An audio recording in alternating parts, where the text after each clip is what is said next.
There have been a lot of comparisons made about the significance of night and how it compares to the Watergate hearings in the 1970s and the Iran-Contra hearings in the 1980s. A couple of big differences there, that these hearings back then were going on as the president in question was still in office. Of course, with these hearings, the president is long out of office. There are other differences as well. And for that, Burt Folsom joins us on the phone, the Hillsdale College historian extraordinaire. Burt, that is a big difference, though, isn't it? I mean, it is one thing when you're talking about a real live in-the-moment event, as the occupant in question of the White House is still very much in the White House. A little bit different, maybe a lot different when he's not, right? Well, that's for sure, especially because there were, in the case of Watergate and Iran-Contra, elections that happened after these events, and the Republicans suffered deeply in those elections. So that's a dissimilarity that you have cited for sure. And I think there are others, but that certainly is one of them, Neil. All right. Now, the other issue is this is prime time. I don't believe in either of those hearings case, Burt, I know the Watergate hearings were almost every day of the summer, it seemed, back in 1973. Yeah. So you have an opportunity to make a point, but you got to make it quickly, right? Yes, that's for sure. Now, the Watergate hearings did go on and on. In fact, it's almost 50 years since the Watergate break-in. I guess that says something about us, Neil. We're old enough to remember that. But it was 50 years ago. No, I remember very well. The hearings went on all summer, but they were not in prime time. You're correct. So what difference could that make, or the fact that at least at the Watergate hearings, Iran-Contra, if memory serves me right, Burt, a little less so, there were a number of Republicans who, during the course of those hearings, of the revelations, remember about Richard Nixon had tapes, et cetera, that it grew and grew beyond just Democrats targeting the president to senators like Howard Baker ultimately urging the president to resign. Do we see any of that here? Of course, the president in question is no longer in office, but what do you think?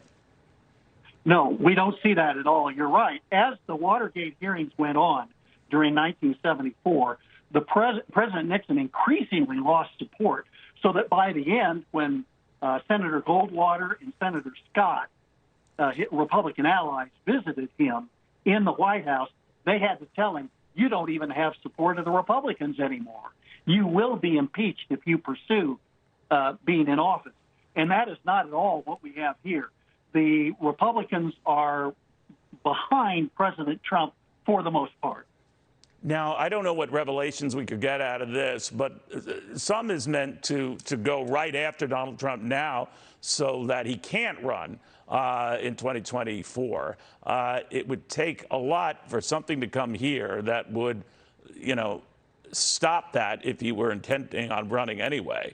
But what do you think of that? Because they would need to have more than what most Americans already know and remember quite well of that day.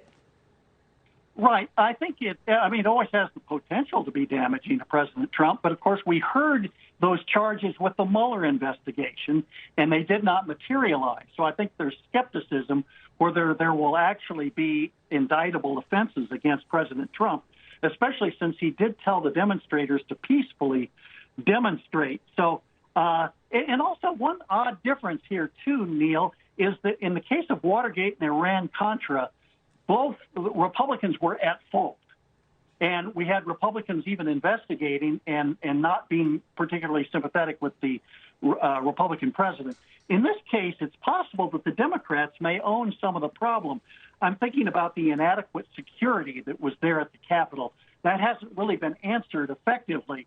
And so there could be problems where the Democrats, in this case, will end up being tarnished somewhat, whereas in Watergate and Iran-Contra, they were totally Republican scandals. Yeah, and that old argument, be careful what you wish for, you just might get it. But we'll see how it all plays out tonight. Burt, thank you very, very much. Hi, everyone. I'm Brian Kilmeade. I want you to do me a favor. I want you to click to subscribe to the Fox News YouTube page. This is the only way that I know for sure that you're not going to miss any great commentary, any great news bites, any great interviews coming your way on Fox. You can get it all here on YouTube. So subscribe right now.